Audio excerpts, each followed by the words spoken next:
أعوذ بالله من الشيطان اللعين الرجيم. بسم الله الرحمن الرحيم. فوض أمري إلى الله إن الله بصير بالعباد. ولا حول ولا قوة إلا بالله العلي العظيم. حسبنا الله ونعم الوكيل ونعم المولى ونعم النصير.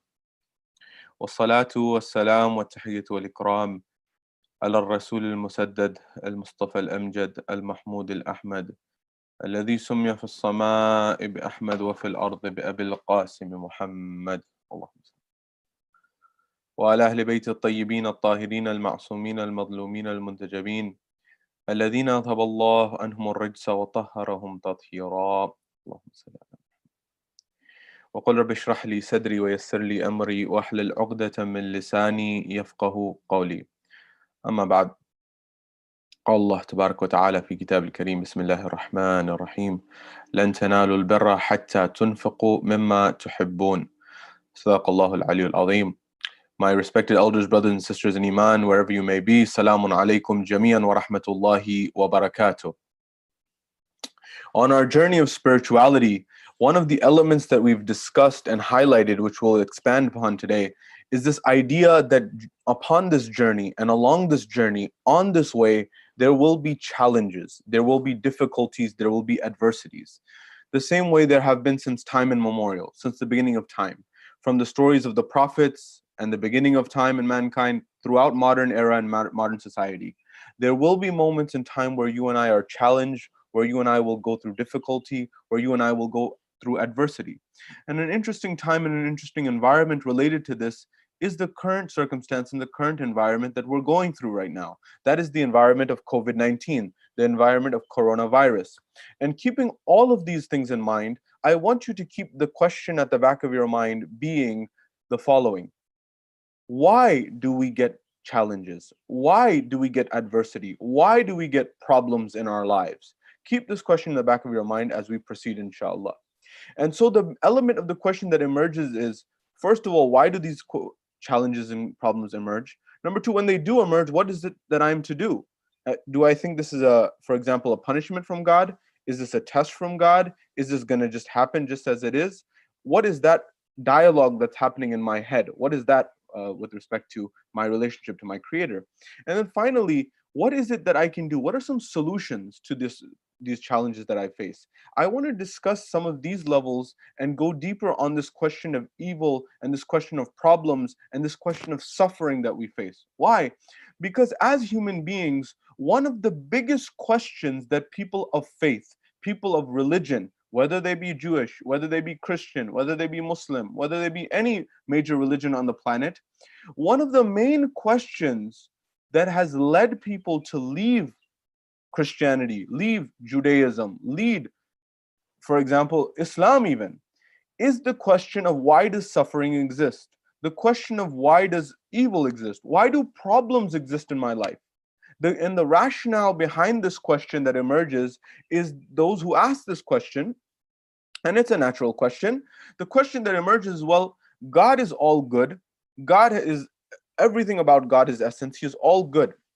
He's omnibenevolent. And God is all knowing. He knows everything. Allah has all knowledge. And then on top of that, God has all power. He's omnipotent. He has all the power. So God is good. God has all of the knowledge, and God has all of the power to do whatever He wishes and whatever He pleases. Well, if that's the case with respect to God, that He has all of the power, He has all of the knowledge, He has all of the goodness, then how is it that I see, for example, in my world suffering? How do I see, for example, in my world, a child who's 4 years old being diagnosed or 5 years old being diagnosed with cancer? And that child's parents having to look after this child and not know what to do? Why do I see, for example, children in Africa starving? Why do I see children in India starving? Why do I see children in my own backyard starving, for example? Why do we see this? Why does this happen? Surely a God who's all good, who's all knowing, who's all powerful, He would be able to solve this problem so it doesn't exist. And therefore, not being able to answer this question, rather, not being able to reconcile these three dimensions of an all good God, an all knowing God, and an all powerful God who has the ability to change things, Many people have left the fold of religion and said that I can't solve this problem, therefore God doesn't exist, or at least a good God doesn't exist. And they leave the fold. And many of the people in our communities, young and old alike, are not immune to having these thoughts, are not immune to having these questions. They have the same questions. And it's fair and fine to have these questions. They arise naturally many a times. But this goes back to the worldview that we look at the world from and the lens we look at the world from. Ask the questions, no problem at all. In fact, it's encouraged within our viewpoint of the school of the Ahlul Bayt. But at the same time, it's very important to seek out the answers and not say, oh, the answer is not available to me on a silver platter and I don't get it, therefore it doesn't exist, therefore I leave religion. You should try to strive to find these answers because the answers are there. Therefore, in the brief moments that we have together, I want to look at and I want to highlight a few dimensions. I want to look at comparative religion and look at, for example, the story of Nabi Job or Prophet Job as it is told in the Bible, for example, as well as then I want to look at what is that narrative within the Bible with respect to Nabi Ayyub alayhi salam, who we call in the Quran. Then I want to look at the Quranic perspective with respect to Nabi Ayyub alayhi salam. And then I want to look at what are some solutions that we can derive from this story that is told in the Bible as well as the Quran, so that you and I can derive benefit in our lives, to implement this in our lives, so that we can become better followers of Islam, better people of faith, and ultimately better citizens of society, inshallah. This is our schedule for the evening, inshallah. With respect to point number one, what is the story of Ayyub alayhi salam, and how can Ayyub alayhi salam help us to try to understand this question of why is it that there is suffering in the world, but more importantly, why is God just, for example, is God wise? These are the two main pillars that the story of Ayyub alayhi salam, Nabi Job or Prophet Job in the Bible looks at, as well as in the Quran, for example, highlights to this are made. With respect to who was this person, what is the story within the Bible, we'll first look at that, then we'll come to the Islamic perspective, and then look at what are the solutions we can derive.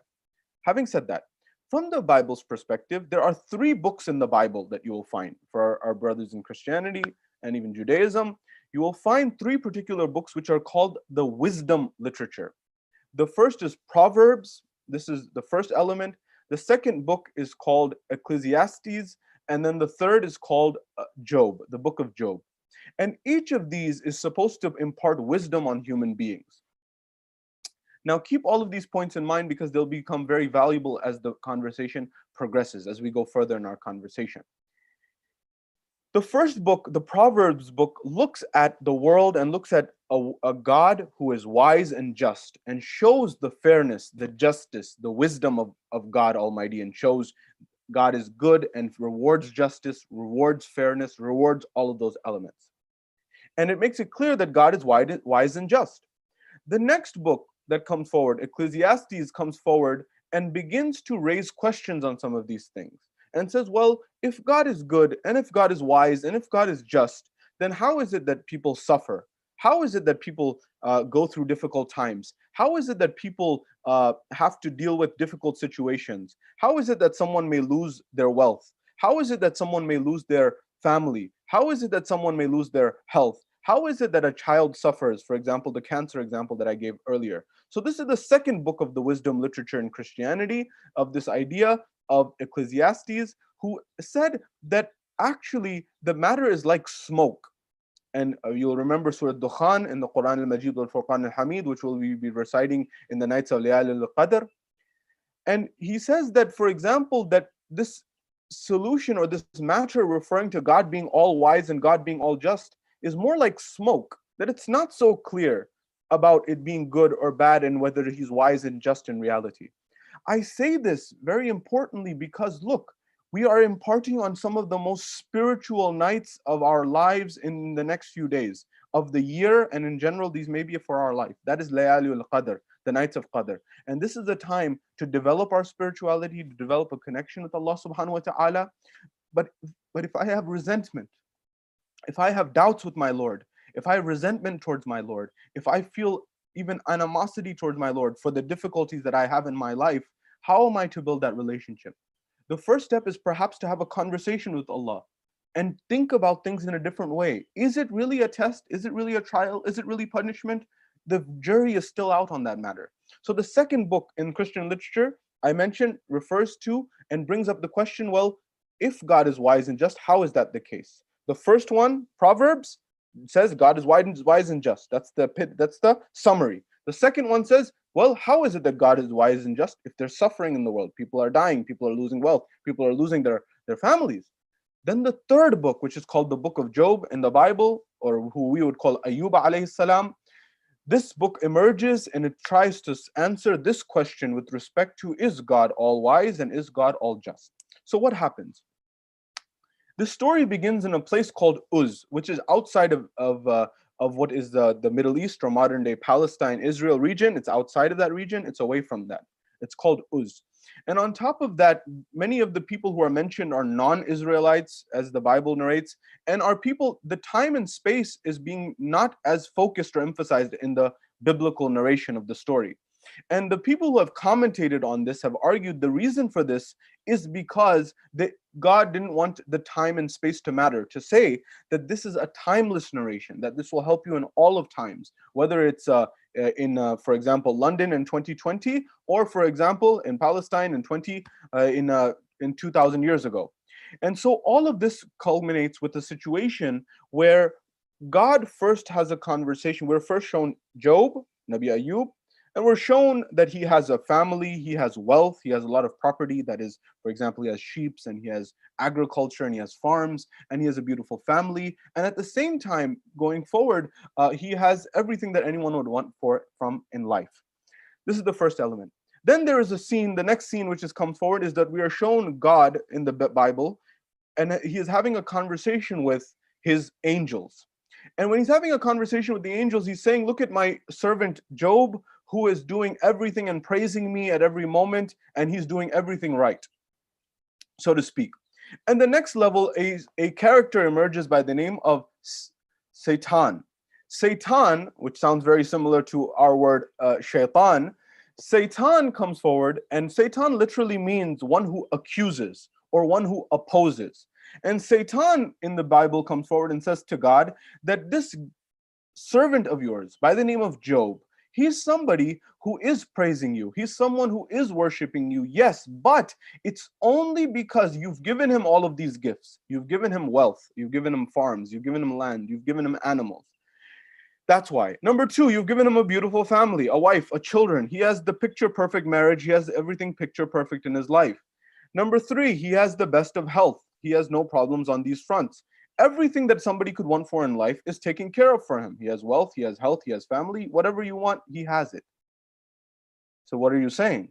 So Satan comes forward and says, I am saying that if you remove these gifts, if you remove these belongings, if you remove these things from the life of Job, he will no longer be thankful to you. He will no longer be gracious to you. He will no longer be appreciative of your grace. At that point in time in the Bible, the narration goes that God gives Satan the ability to afflict harm onto Job. And it's a very intense harm. What begins to happen at that moment in time is Satan goes and he, for example, is able to first remove the wealth of Job. For example, the farming, the animals, all of those things, all the wealth that existed is removed, number one. Number two, at the second level, Job is still praising God at this point in time. The next level, there's a removal of the family, the loved ones, the children, they're all taken away. Even in the Bible narrative, the wife turns away and begins to accuse and begins to not be the best towards Job. The third level, his health, leprosy, his illness afflicts him at this point in time. And it becomes a very difficult situation. Yet, he's praising God outwardly. But then after this situation scenario emerges, where three friends emerge into the life of Job in the Bible's narration. Three people emerge. And this is the bulk of what's going on in the Bible. So there's a prologue at the beginning, an epilogue at the end, and the majority of the conversation is poetry that is in Hebrew poetry. Keep all of this in mind because it will relate to the Islamic narrative and our relationship to Allah subhanahu wa ta'ala.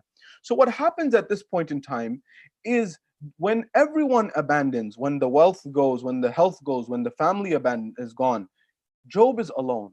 And then three of his friends emerge, who are noted in the Bible to be non-Israelites. When these three friends emerge, they begin to essentially have a conversation with Job, and they begin to try to rationalize what has happened to him. That he's someone who had a picture perfect life. He had a life where he had wealth, he had family, he had his health, he had everything. And yet everything was seemingly in an instant removed and taken away from him. At this point, Job has a conversation with his friends. His friends begin to say that, well, God is all good, God is all just, God is all wise. Therefore, and you are suffering, and therefore, if you are suffering, and God is all good and all wise and all just, and you happen to be suffering, and God's not unjust, and God is not unwise, that means that the third level, you must have done something wrong in order to be suffering. You must have done something wrong, and that is why you are suffering. So they began to blame him. They began to come forward and say that you must have done something wrong. So let's think about this, Job. What did you do? Did you neglect God? Were you unfair to God? Did you blame God? What did you do to God? Were you doing something wrong? And Job begins to respond and say, no, I didn't do anything. And he begins to justify himself, and he begins to protect himself, and he begins to advocate on his behalf. And yet they're not convinced, because the conclusion that Job has come to and the conclusion that his friends have come to is different. The conclusion that his friends have come to is that God is all wise and all just, therefore, and at the same time, Job is suffering, and because Job is suffering, that means that he must have done something wrong, because God is not unjust and not unwise. Whereas the conclusion that Job has derived is that I have not done anything wrong, and at the same time, God is operating in a place where I'm going through suffering. Now, this is a distinction between the Islamic narrative and the Christian narrative, or the Judeo-Christian narrative, for example. That at this point, we believe it's very clear that Ayyub alayhi salam as a prophet is someone who's infallible, would not accuse Allah, has a strong relationship with Allah, all of these things. In the Bible, the conclusion that Ayyub alayhi salam derives is either one of two things. Either God is not just and wise in totality, or that God may be just and wise in totality, but he does not use his justice and wisdom in totality to operate the world. Meaning, our world may not operate under justice and wisdom of God in comprehensiveness. Notice this point, it's very important. It's a distinction. This is a difference that we have in the Islamic narrative versus the Christian narrative. Because in the Christian narrative and the Judeo-Christian narrative, Ayyub alayhi salam, or Job, is more of somebody who is a person. Whereas from our perspective, a prophet is a guide and is above these things. Nonetheless, this conversation ensues, and so the friends are not convinced. Then the Bible moves to another situation where Ayyub alayhi salam is now having, or Job is having, a conversation with God. And when he's having a conversation with God at this point in time, he begins to blame God, and we begin to hear the internal voice, the internal thoughts of Ayyub, not the outward praise that he was saying. And he begins to say things to the effect of, curse be on the day that I was born, that this affliction had I not been born. And he begins to blame God. And so this person who outwardly was very happy at one moment in time is now becoming very human in the biblical narration. He's beginning to say, why was I born? Why did God do this to me? Why did I have to suffer? Why did I have to lose my wealth? Why did I have to lose my family? Why did I have to lose my health? Why did I have to lose everything? I didn't do anything wrong. You're unfair. You're unjust. You're unreasonable, referring to God. And so he demands that God come down himself, that God comes down and explains himself. At that point in time, we're flashed to a friend, another friend, a fourth friend of Ayyub or Job. And this friend says, maybe it's possible that God is just and God is all wise, but at the same time, you may not be seeing everything. You may not see the whole picture. And he begins to say that maybe something between what your friends are saying and what you're saying, Job, there's a middle ground. That maybe God is all just, maybe God is, but at the same time, you may not see the whole picture. And maybe this is not punishment for you. Maybe you didn't do anything wrong. Maybe this isn't punishment, but maybe this is something else. Maybe God is preparing you for another time. Maybe he's giving you a test, not because you did something wrong in the past, not because you were erred in the past, no, but maybe something's about to happen to you in the future that may help you. And so this is not a test, rather, this is something that you need to grow to get to a better place. At that point in time, this is the fourth friend. Then when Ayub or Job begins to say to God, I want you to explain yourself, in the Bible we're told Job or Ayub comes down God comes down himself in the form of a cloud. Of course, we would not accept that God could be in any form, whether human or nature form, because God cannot be limited. God is eternal and God is infinite. Therefore, in the biblical narrative, he comes down as a cloud and he begins to explain himself. He first takes, and keeping this in mind as we progress in this, because you and I go through problems in our own lives. And how do we think about these problems? How do we think about our challenges that we go through? Do we begin to blame God, or do we think about things in a different perspective? So in the Bible, God comes to Job or Ayub alayhi salam in the form of a cloud. And he begins to take him on a journey. And he takes him on this journey and he begins to show him all of creation. God begins to show Job all of creation. He begins to show him, for example, the seas and he goes to the mountaintop and shows him the goats and the mountain sheep and all of these things. And he shows him the birth of these animals, their offspring, and he shows him all of the depths of society and all of the depths of creation and all of the depths of nature, and he begins to show all the different intricacies and all the webs of creation and life. And Job is witnessing this and watching this and seeing all of this. And at that point in time, God comes forward and explains, do you see how intricate everything is? Do you see how deep everything is? Do you notice how many networks are at effect? How many different things are moving at once?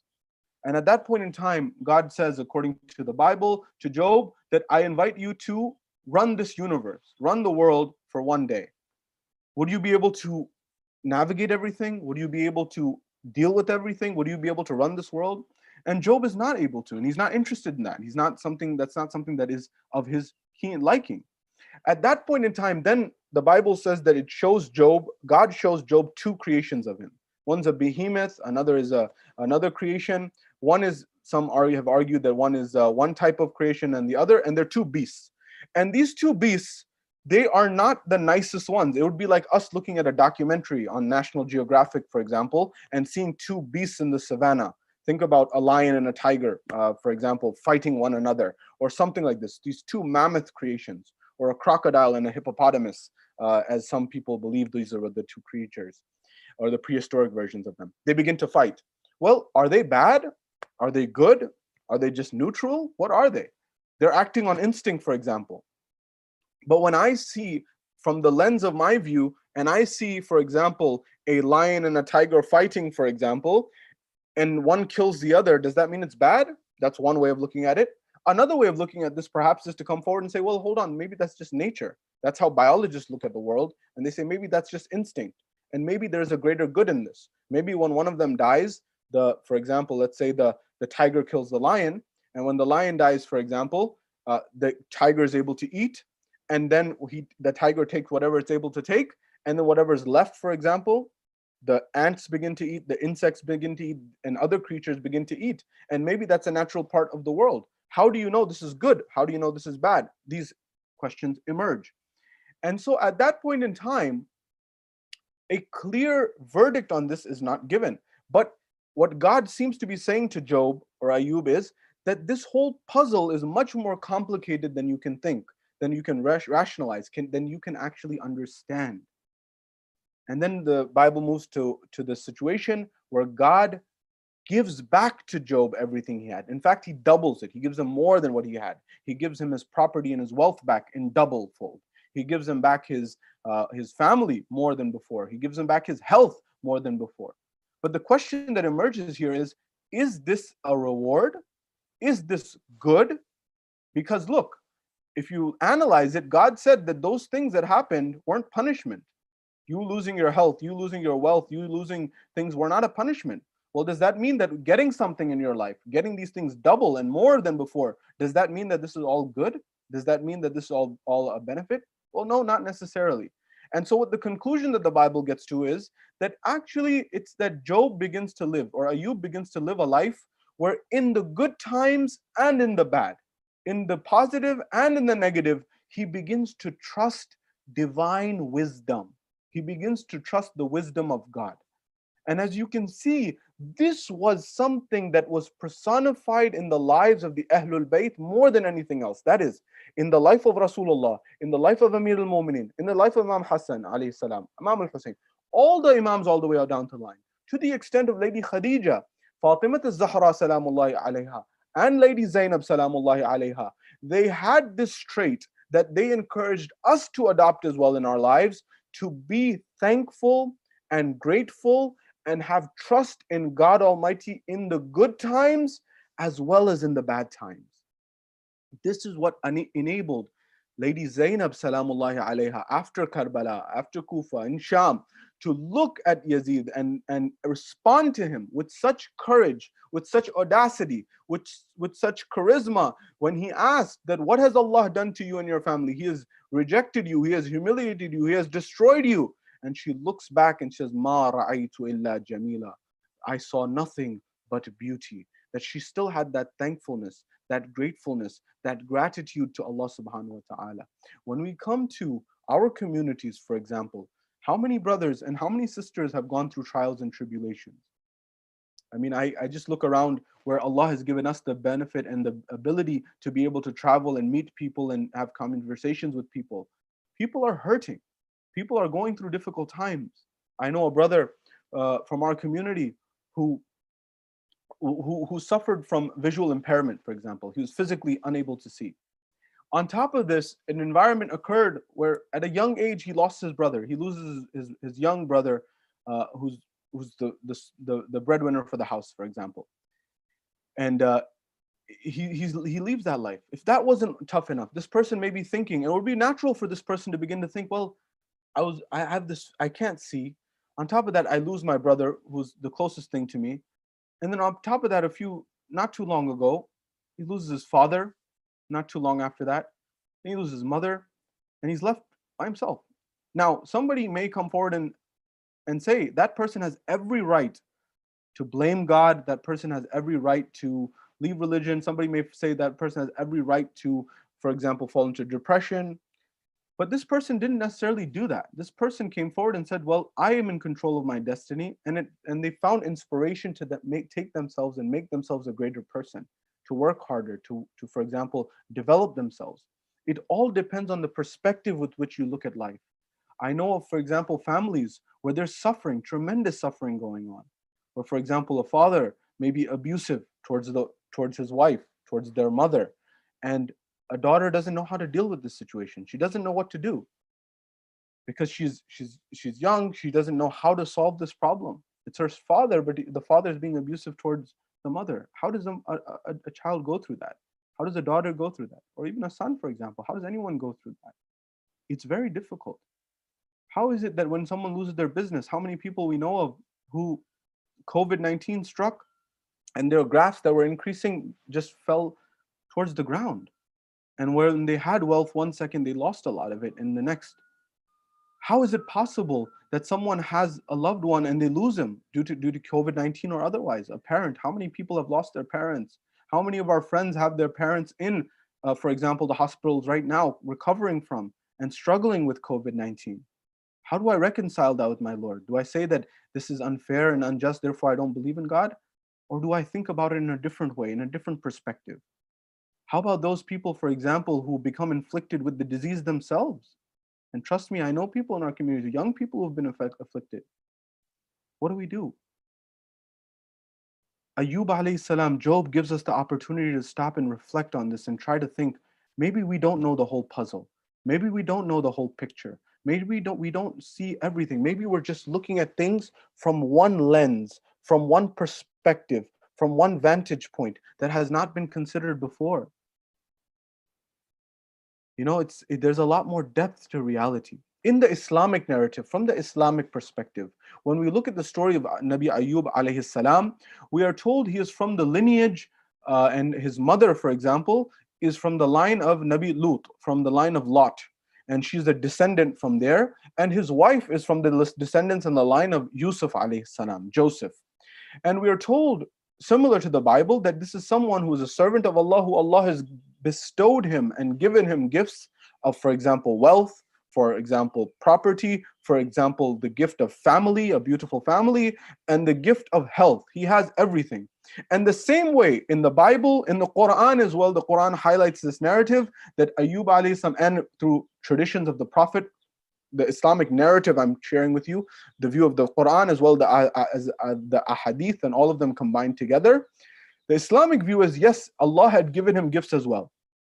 And the same way that the Bible said that, for example, Job was being praised by God, the same way Allah subhanahu wa ta'ala knew that this was his servant who had all the gifts.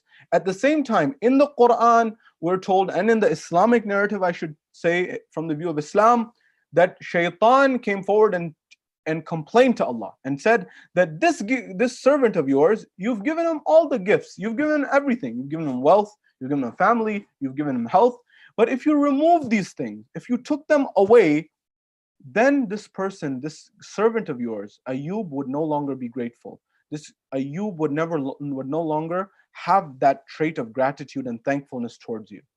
And when he looked at this idea that the Bible says with respect to Job, and the Quran al-Majid wal Furqan al-Hamid says with respect to Ayub alayhi salam, that shaitan or Satan, as mentioned in the Bible, is someone who's coming forward and alleging to God that if you remove these gifts, if you remove all of these things, then he will no longer be thankful. The Quran says the same, that Ayub alayhi salam, that Allah had this taken away, shaitan accused, and his wealth was taken away. So his property began to be taken away. Then at that moment, his health, his family was taken away, his children were taken away. And then on the next level, his health, he became leper. Leprosy afflicted him, and he was taken away from the town. And at that point, he still had trust. He still had belief in Allah subhanahu wa ta'ala. Up until that one moment where he says and he utters to Allah subhanahu wa ta'ala, "Oh my Lord, I have been afflicted." It's a sort of dua. Keep this in mind as the nights of Laylatul Qadr and the end of Shahr Ramadan approaches. The way that we have a conversation with Allah subhanahu wa ta'ala, with God, is important. He began to say from the bottom of his heart that, "My Lord, I have been afflicted."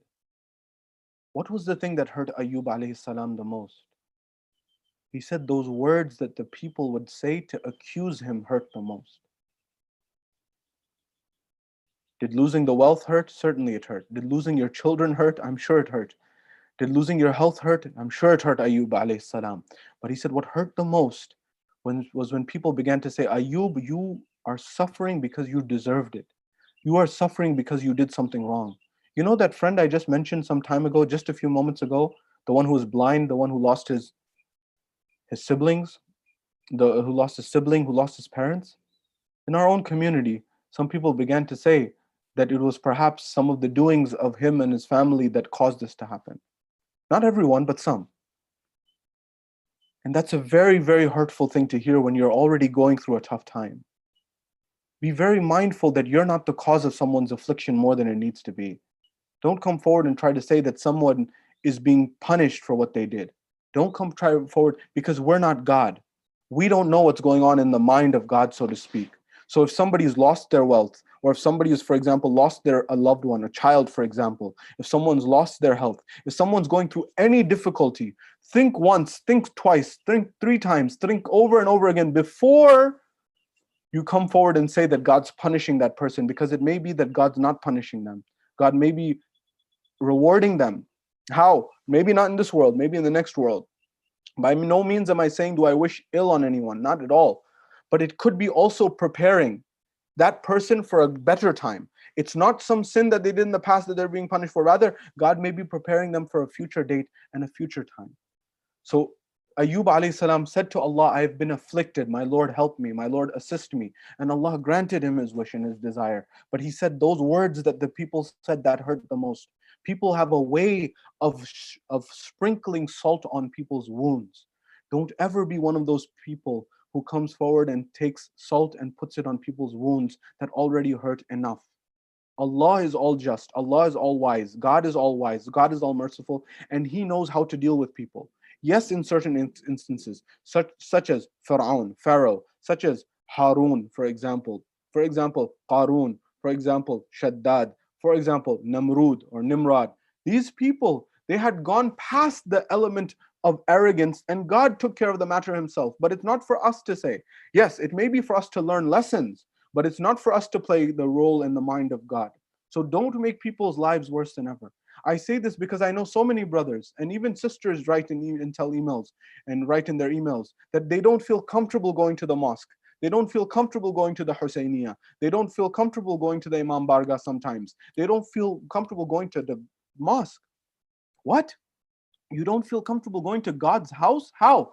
Because of the words of people, because of the appraisals of people, because of the judgment of people, because of the conversations and the comments that are passed by people.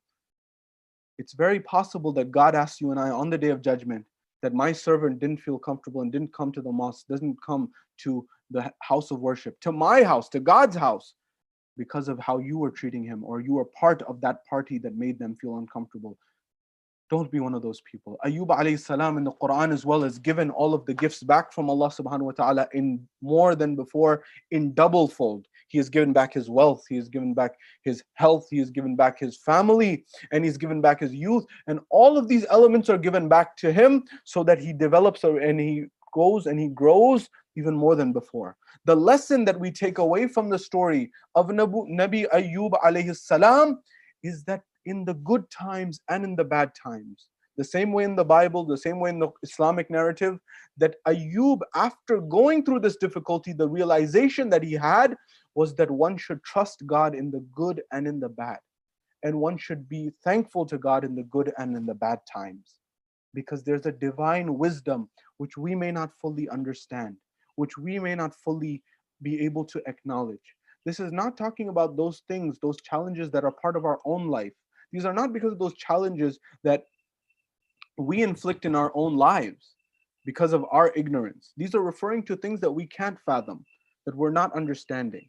It's very possible that God is using this to help us grow. Therefore, at every moment in life, try to be thankful to Allah subhanahu wa ta'ala. Try to be appreciative of Allah subhanahu wa ta'ala. And try to have a grace and gratitude and thankfulness in your life. There are levels to the worship of Allah. There are levels to the obedience of Allah. There are levels to getting higher in your spirituality towards Allah subhanahu wa ta'ala. Because one level is that of the sabirin, the lower level. That is the introductory level, the people who are patient in the times of difficulty. But there's a higher level. There's a level of those people who are called the shakirin, the people who are thankful and grateful to Allah in the times of difficulty. That's another level of spirituality. Therefore, in the final moments of the discussion, I want to come with some solutions to the problems and the challenges that you may face in your life. What are some solutions that you can adopt? What are some solutions to the problems and the challenges that you may adopt? One is the one I just alluded to already. The first is sabr, patience. The Quran says numerous times, وَاسْتَعِينُوا بِالصَّبْرِ وَالصَّلَاةِ, that obtain support through patience and prayer. These two things will help you in the most difficult of times. وَاسْتَعِينُوا بِالصَّبْرِ وَالصَّلَاةِ, that when you adopt patience and prayer, Allah subhanahu wa ta'ala will guide you and give you assistance in your life. That prayer can be, and that patience can be extremely valuable and extremely helpful. What's another tool that you and I can adopt in order to solve our problems? Well, second one is actually counsel, is actually advice. Believe me when I tell you, some of the most successful people in the world, in entrepreneurship, in business, in for example, in movies, in theater, and you name the aspect of life, some of the most successful people in the world. Let's take Warren Buffett as an example, one of the richest people in the world. He had a mentor who was very, very close to him, who he learned from, who he learned the tools of the trade that helped guide him to become who he was. And that mentorship allowed him to become who he was. Otherwise, he wouldn't be able to get to that level of where he got to. He went to Columbia University, he studied and he learned under his teacher in order that he was able to learn about securities, in order so he was able to learn about investments and stocks. And when he learned through this process, he was able to become one of the wealthiest people in the world. Further than this, you look at, for example, the likes of people such as Steve Jobs in Silicon Valley. He had tremendous mentors or people who helped him. For example, Andy Grove, the founder of IBM.